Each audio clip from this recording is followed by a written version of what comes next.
Hello everyone! For today's video, magluto na naman si Dudong ng lechon kawali.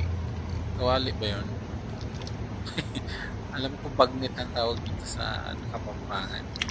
So pinakuluan ko na yung parte ng baboy, yung pisngi guys. Tiniplang ko lang yan ng asin at may konting laurel tapos yung paminta. So habang kinakaluan ko yung guys, ipad sa tasaning atong sahog sa atong bami. So gagamit ko dira og broccoli o kini cauliflower fresh from Baguio pa yan guys. Shout out kay Rose and thank you sa palit ani. Salamat kayo an. So ngayon ko lang siya maluluto. So galing pa ng Baguio yan kasi ayan broccoli, isang maliit ng broccoli. Tapos yung cauliflower. So gasan ko muna siya. At lahat i-prepare ko muna yung kailangan. Gagamit din tayo dyan guys ng repolyo at saka yung dalawa kasing nilagay ko dyan guys, yung pechay Baguio. May nakalimutan akong ilagay dyan at salba. Wala na po na slice. So wala na. Pero ang dami ng tawag dyan guys. So ayan. So ilalagay natin yan. Ugasan muna natin lahat para malinis.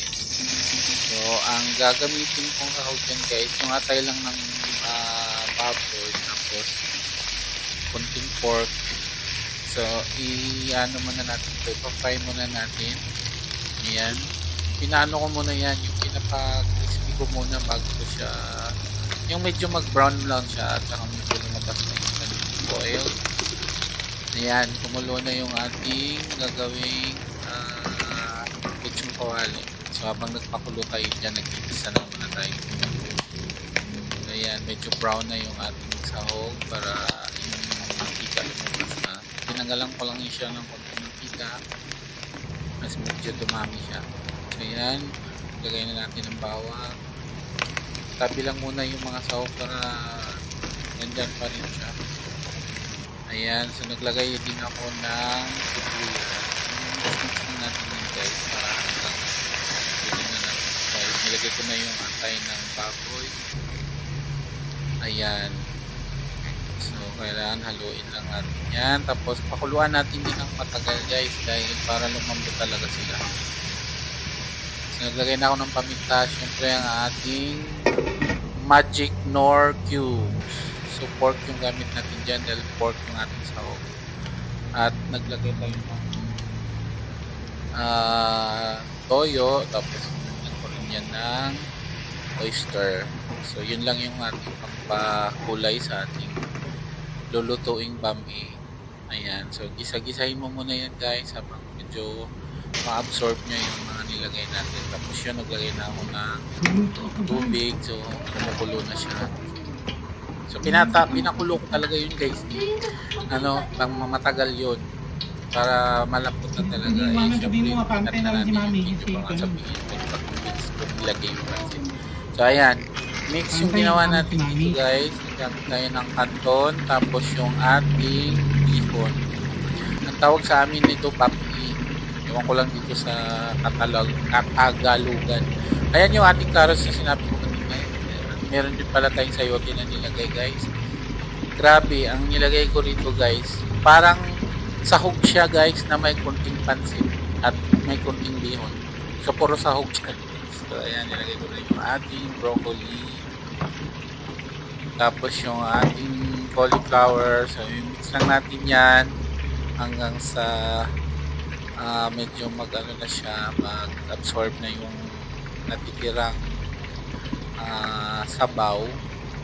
Yan. Alam mo naman ang bihon malakas sumipsip ng ano yan guys, sabaw. Kaya tama lang na medyo hindi sobrang tuyo naman yung bihon. Tsaka yung pami na niluluto natin. Ayan yung pechay Baguio na nilagay ko. So meron pa tayong ilalagay ulit dyan guys. Yung repolyo. Ayan. Ay, baliktad pala guys. Repolyo pala yung una, tapos yan vegetable. Diba? Sobrang dami. So, ano yan siya? Pansit na sahog na may konting bihon at may konting pansit. So, yung kanina guys na pinakuluan natin, yung ating lechong kawali, yun yung itatoppings natin mamaya.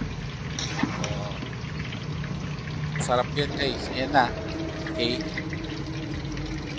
So, ayan na yung ating bami. Nagprito na rin tayo nun guys ng ating pinakuluan kanina kasi medyo malambot na yon. So, tinanggal ko na siya. Pinano ko na, pinadrain ko na. So, ayan na yung ating lechong kawali. Kaya ako niyan para ayan, isasahog na natin dito. Itatoppings na natin sa ating bami guys. So, yan lang guys ang niluto ko. Sana nag-enjoy kayo habang nanonood. Thank you guys. Bye!